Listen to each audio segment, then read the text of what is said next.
नमस्कार, बुलेटिन में आपका स्वागत है। आपके साथ मैं हूं जीनत सिद्दीकी। शुरुआत करते हैं खबरों की और सबसे पहले बात करेंगे बारिश की, क्योंकि बारिश ने तबाही मचानी शुरू कर दी है।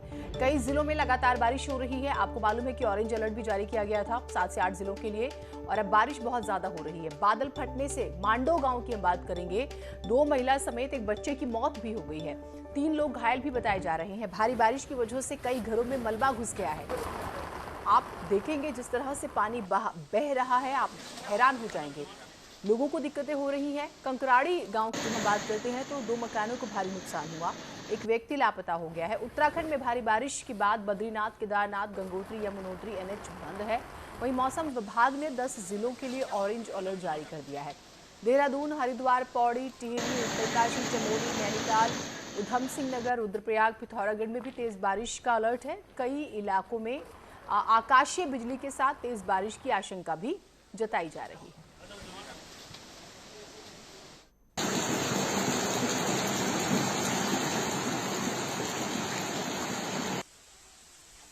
बह रहा है तेजी से।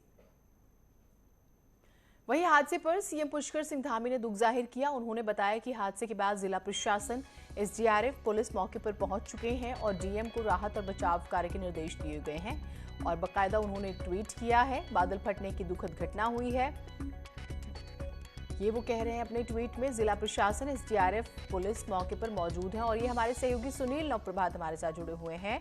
सुनील, अभी ताजा स्थिति जरा बताइएगा, क्या है बारिश को लेकर भी और गांव के हालात और किस तरह से ऑपरेशन चलाया जा रहा है?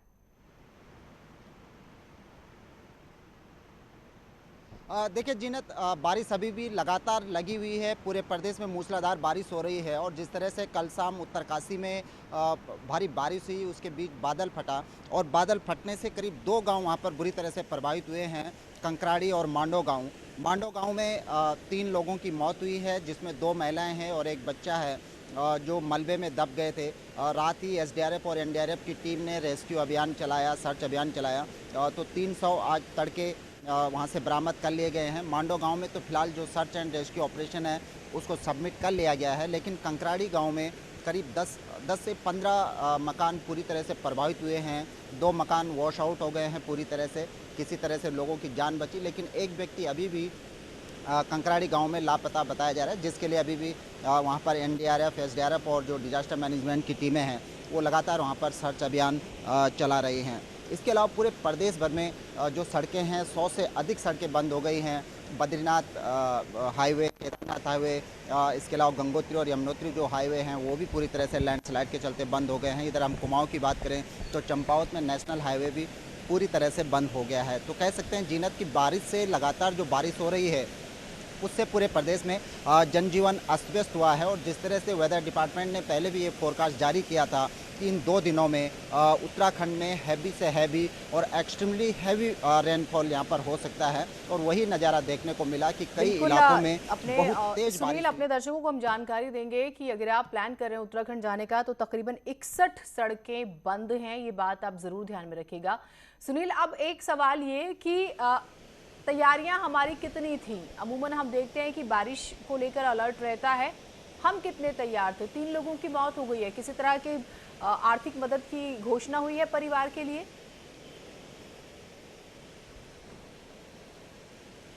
देखिए जीनत, अभी इस तरह की कोई घोषणा तो नहीं हुई है, लेकिन जो सरकारी कंपनसेशन है वो तो दिया ही जाएगा। लेकिन जहां तक हम कहें कि अलर्ट की जो बात है, वेदर डिपार्टमेंट ने ये पहले ये बात क्लियर कर दिया था कि बहुत सारे एरियाज़ हैं, बाकायदा आइडेंटिफाई भी कर लिए थे कि किन किन डिस्ट्रिक्ट में हैवी रेनफॉल हो सकता है, एक्सट्रीमली रेनफॉल वहाँ पर हो सकता है।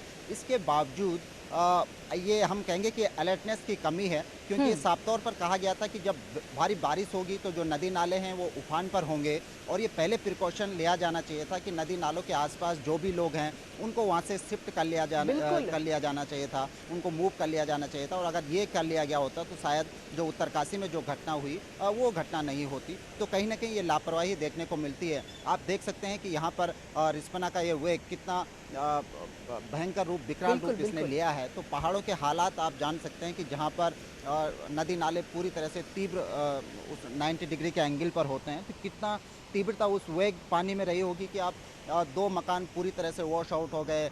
1.5 दर्जन के आसपास जो भवन है वो मलबे में दब गए। 3 लोगों की अभी तक वहाँ पर मौत हो चुकी है। कंकराड़ी गांव में एक व्यक्ति लापता है, उसके लिए सर्च एंड रेस्क्यू अभियान वहाँ पर चलाया जा रहा है। और पूरे एरिया में कई क्षेत्रों में, उत्तरकाशी की मैं बात कर रहा हूँ, मानपुर से लेकर महीडांडा एरिया पूरे तरह से वहाँ पर बिजली भी गुल हो गई है। तो अभी जो प्रशासन से हमारी बातचीत हुई, सर्च एंड रेस्क्यू अभियान जारी है और जो बिजली पानी की जो व्यवस्था वहाँ पर ध्वस्त हुई है उसको रिस्टोर करने का काम शुरू किया गया है। जी बिल्कुल सुनील, और एक और बात ये कि इस तरह से जब बारिश होती है और इस तरह से अगर हम कहीं पर भी देखें, आम जनजीवन प्रभावित हो जाता है। और एक चीज और बताइएगा, क्या किसी तरह का ये भी अलर्ट है कि लोग फिलहाल उत्तराखंड की तरफ रुख ना करें? हमने देखा पिछले दिनों काफी भीड़ हो गई थी और लोग बहाने ढूंढते हैं। अब तो क्या है कि रिपोर्ट भी रखेंगे और जाना है बस घूमने के लिए। तो इस तरह की कोई इंफॉर्मेशन, कोई जानकारी?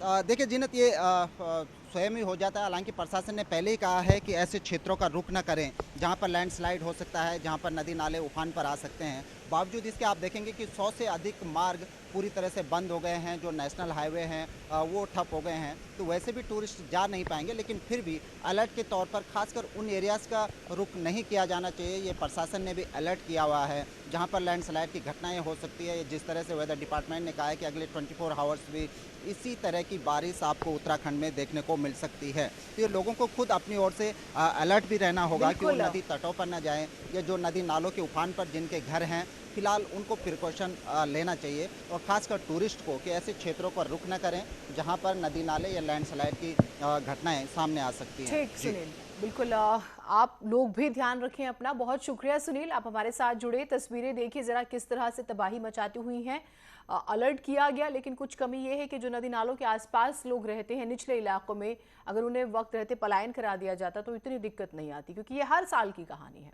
आगे बढ़ते हैं। उत्तराखंड में कई जिलों में जमकर बारिश हो रही है। हम लगातार इस पर चर्चा कर रहे हैं। बातचीत आपने सुनी। गर्मी से राहत मिली है, लेकिन कई इलाकों में जल भराव की समस्या भी हो गई है। देखें।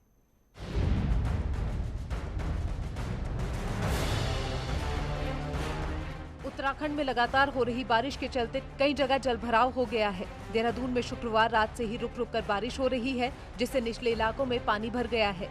वहीं मौसम विज्ञान केंद्र ने राज्य के 7 जिलों में बारिश को लेकर ऑरेंज अलर्ट घोषित किया है, जिसमें देहरादून, हरिद्वार, टिहरी, पौड़ी, नैनीताल और उधम सिंह नगर शामिल हैं। हरिद्वार में रुक रुक कर हो रही बारिश से शहर में कई जगहों पर जलभराव हो गया है, जिससे लोगों को काफी परेशानियों का सामना करना पड़ रहा है और जाम की स्थिति भी बन गई है।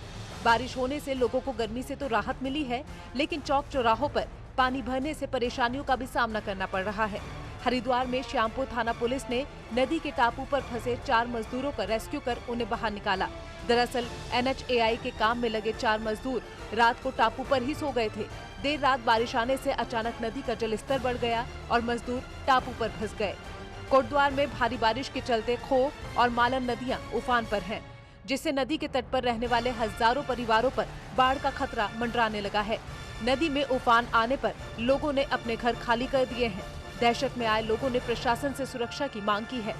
रामनगर में देर रात हुई तेज बारिश से चोर पानी में एक टीन शेड के 2 कमरे बह गए। वहीं कोतवाली के पास एक गाड़ी भी पानी में बह गई। Bureau report, news 18। और आने वाले 10 दिनों के लिए भी ऑरेंज अलर्ट जारी किया गया है। विकासनगर के छिब्रो पावर प्रोजेक्ट की बात करेंगे।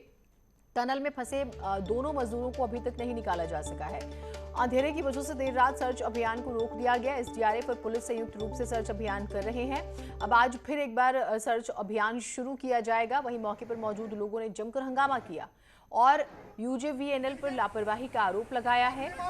3 लोग पेंटिंग के दौरान टनल के अंदर गए थे और गैस बनने की वजह से तीनों मजदूर बेहोश हो गए। रविवार को एक मजदूर होश में आने के बाद टनल के बाहर आया और उसने 2 लोगों के अंदर फंसे होने की जानकारी दी।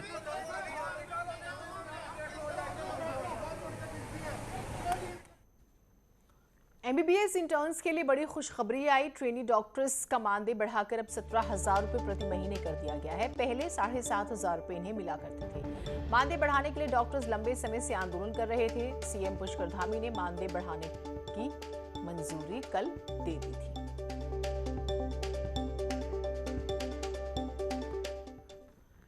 देवस्थानम बोर्ड का चार धामों के कई तीर्थ पुरोहितों का विरोध कर रहे हैं। तीर्थ पुरोहित दरअसल देवस्थानम बोर्ड का विरोध कर रहे हैं। पूर्व सीएम त्रिवेंद्र सिंह रावत ने कहा है कि देवस्थानम बोर्ड से ही प्रदेश का भला होगा। उन्होंने कई मंदिरों का जिक्र करते हुए कहा कि देश के दूसरे मंदिरों की तरह बद्री केदार की कमाई में काफी अंतर है। जो लोग आज इसका विरोध कर रहे हैं वो 10 साल बाद इस कदम को अच्छा बताएंगे। चार धाम के लिए हमने चार धाम देवस्थानम बोर्ड बनाया। कुछ लोग उसका विरोध कर रहे हैं, लेकिन मेरा दृढ़ मत है, मेरी बात समझ लीजिए, मेरा दृढ़ मत है कि देवस्थानम बोर्ड से ही हमारे उत्तराखंड का भला होगा। साईं बाबा जो शिरडी में है उसकी 700 करोड़ रुपया है, सिद्धि विनायक मंदिर मुंबई की 300 करोड़ रुपया है, वैष्णो देवी मंदिर की 400 करोड़ रुपया है, बद्री और केदार की 15 करोड़ रुपया। कितनी है? और गंगोत्री यमुनोत्री की 6 करोड़ रुपया। सरकारें भविष्य की जो सोच कर चलती हैं तब राज्य सुरक्षित रहते हैं। और इसलिए मैं आपको बताना चाहता हूं कि जो कुछ भी किया गया है ये भविष्य की सोच के साथ किया गया है। और यही लोग जो आज विरोध कर रहे हैं आज से 10 साल के बाद कहेंगे कि रावत जी आपने बहुत अच्छा किया। वैसे तीर्थ पुरोहित कहते हैं कि आपको कुछ करना था तो हमसे पूछ तो लेते। खैर, पहाड़ में पर्यटन के खुलने के साथ कोरोना का खतरा बढ़ने लगा है और नैनीताल में एक बार फिर से कोरोना के केस सामने आ रहे हैं, जिससे एक बार फिर तीसरी लहर को लेकर फिक्र बढ़ गई है।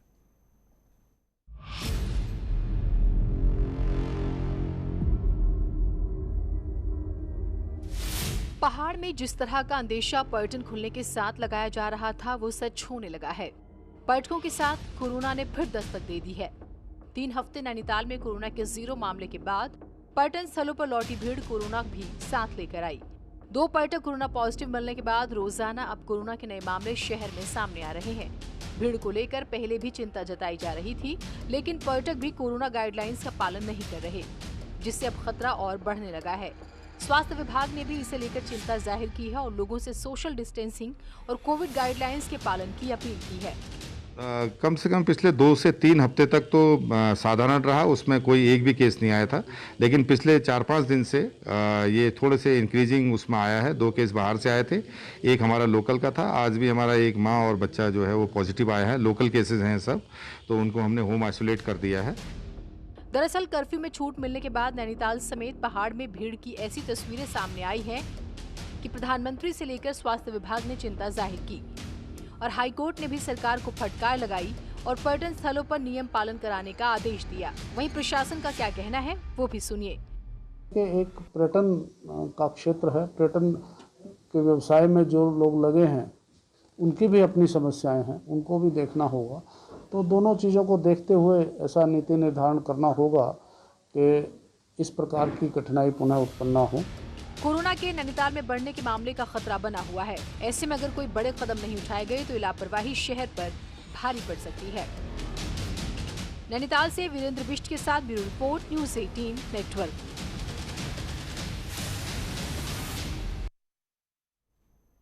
एक छोटा सा ब्रेक ले रहे हैं, कहीं मत जाइएगा।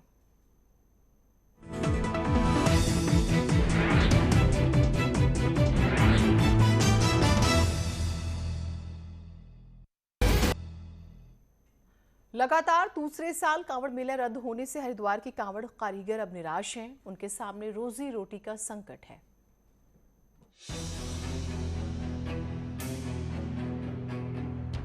हर साल होने वाली कांवड़ यात्रा में हजारों लोग धर्मनगरी हरिद्वार में आते हैं, जिससे स्थानीय लोगों को रोजगार भी मिलता है।